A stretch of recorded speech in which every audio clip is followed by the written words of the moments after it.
Hello, everybody, and welcome to the show that shall not be named. I don't know why I said it all dramatic like that. Anyways, today's prompt is massive, and this is the second in a series of 3 drawings that will be fantasy themed. So I've decided to do a enormous dragon skull. Here I'm sketching it out with my pencil. And I decided to base it, at least the mouth area and the teeth, off of an alligator.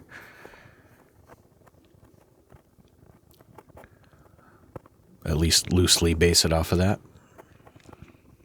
I didn't use any reference for this one, so it's just, I remember seeing an alligator skull and kind of the shape of the snout and all that stuff. And then I was having a hard time coming up with the type of horn I wanted, so I tried like an antler, almost like a Chinese dragon. But I ended up landing on something more like a goat horn or, more European style.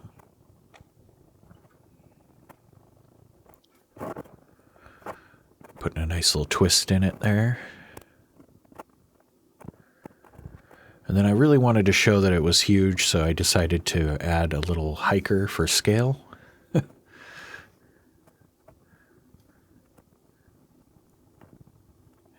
Got a little poncho and a walking stick.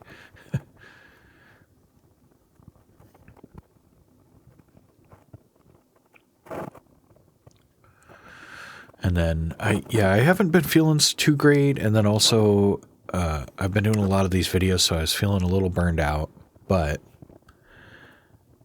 I'm feeling a lot better now. And I decided I was going to really go all out on this one. So I'm putting in a sky background and everything. I decided to skip the brush pen until I'm able to get one with a finer brush on it. Just because I kept, I don't know, I wasn't feeling comfortable with it. I kept overdoing it with the darkness a little bit. So this one's going to be all hatching and cross-hatching. I also decided on this drawing to try some dark cross-hatching, which is, so I can get some of that darkness that I was trying to achieve with the brush pen and just see how long it took. Because I think the reasoning behind the brush pen is that it was going to make things go faster. At least that's what I thought, but it was actually making the drawings go quite a bit slower.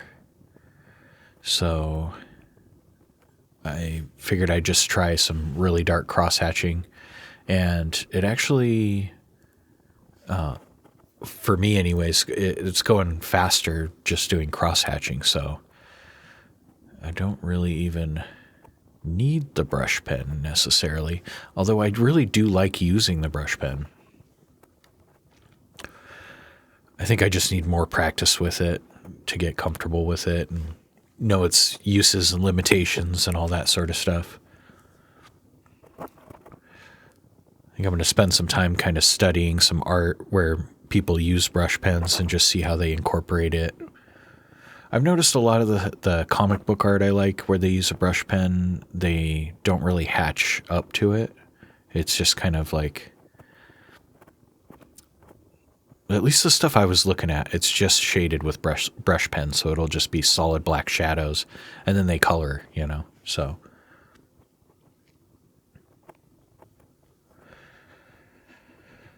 But yeah, I decided to go through with all sorts of hatching and cross-hatching, and I'm just, following the contours, just kind of making it up. Imagining that, the snout is this big round shape, and then the contours of all the jawbones and stuff.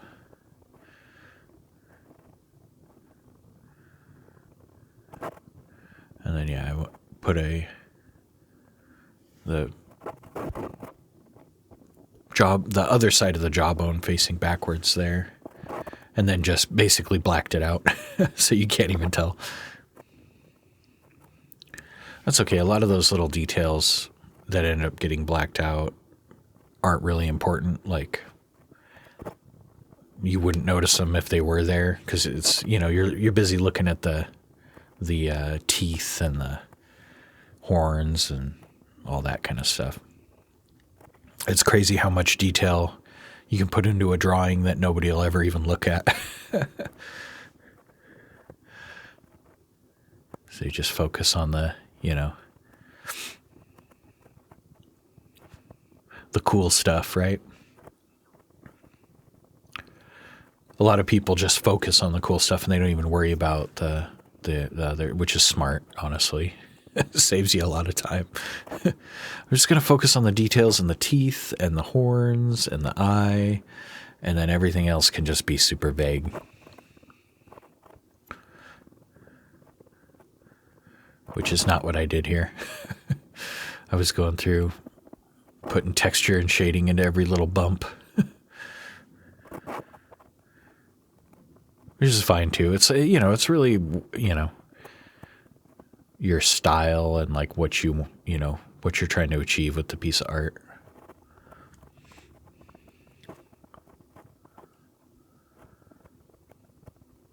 I don't know if this is something I need to get over, but I don't usually feel like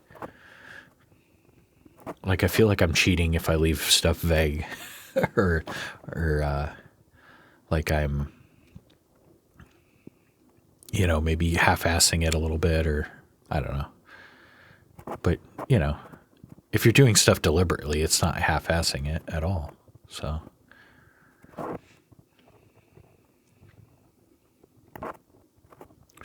yeah, and then I'm drawing in the kind of sockets that the horns sit into, and then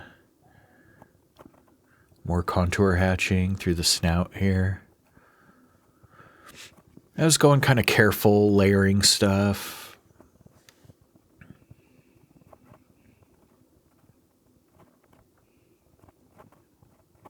I wanted the teeth to stand out, so you'll see I go over and take away a lot of the highlights and the brow and the muzzle kind of area there. I wanted the bottom of the edge of that eye socket to stand out, so I left a little highlight there, but then, I go through and shade the whole forehead area.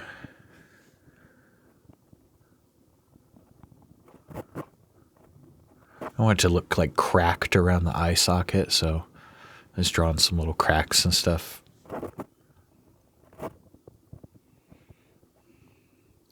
Make him look weathered and old.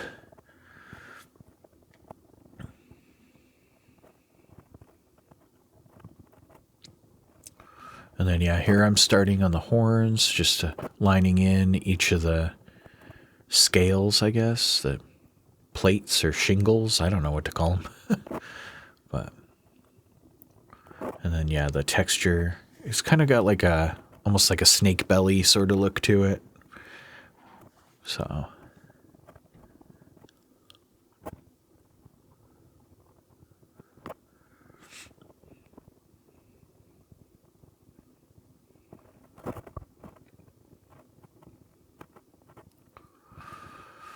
and yeah, I'm just coming through here and giving it like ridges and, kind of trying to make it look like it's made out of like keratin or wood or, bone, whatever.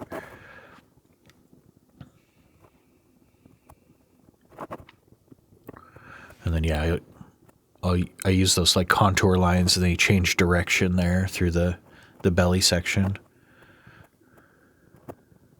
And then a lot of the stuff I end up shading over later because if you look at it right now, the horn almost looks like it's pointing straight up. And I wanted it to kind of feel like it was angled backwards. So I end up darkening a lot of this stuff in, but all those little details are under there somewhere. We know they're there. And yeah, here I'm lining in the little hiker. Just doing my best to put as much detail. I mean, he's tiny. He's about as tall as my thumb pad, so there's only so much detail I could get in there. But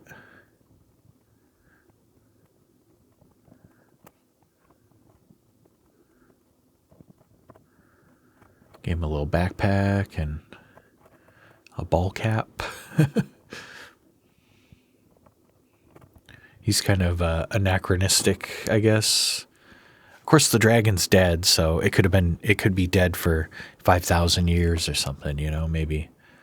Maybe our hiker just found him in some random place, some undiscovered place, right? Who knows? Who knows? And then, yeah, here I'm coming through and just darkening all this stuff in, because you see how it kind of pushes it back. I probably could have gone a little bit lighter, but it's fine. It looks good. Good enough.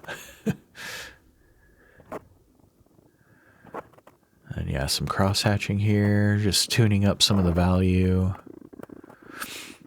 And then I've switched over to the extra fine. This is the first time I've used the extra fine nib in this drawing. And I'm just doing some ground texture, starting out like with little tiny lines and then getting longer as it gets into the foreground to give it, some depth. I'm drawing in little rocks and stuff. I'm not getting like super detailed with them or anything, just kind of. And then, yeah, here I'm just doing a little bit of hatching to push that ground plane back a little more. And then, yeah, here I'm putting some straight lines for the bottoms of the clouds.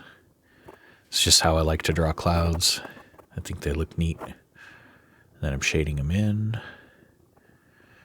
Just some hatching, kind of following the contour to make them look like they're, blobs or whatever. Fluffy, cloudy boys. And then, yeah, like I said, I was feeling like I was kind of half-assing my backgrounds, so I really wanted to. I feel like the backgrounds are kind of a big part of my style, so if I'm not going through and doing a nice background, then it doesn't even look like I drew it. And then, yeah, I'm doing those tapered hatching textures. I think the idea here, and I think it works too, is to kind of give it like a sunset sort of look, like there's like I don't know, like there's just streaks of color or something, even though we're not using color. Like this would be purple and then the negative space would be orange or something, if you were looking at it in person. That's what I'm imagining anyways. Maybe I'm crazy.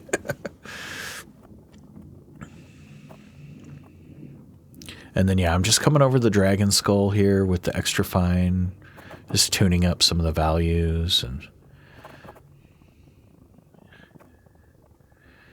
getting them looking just how I want.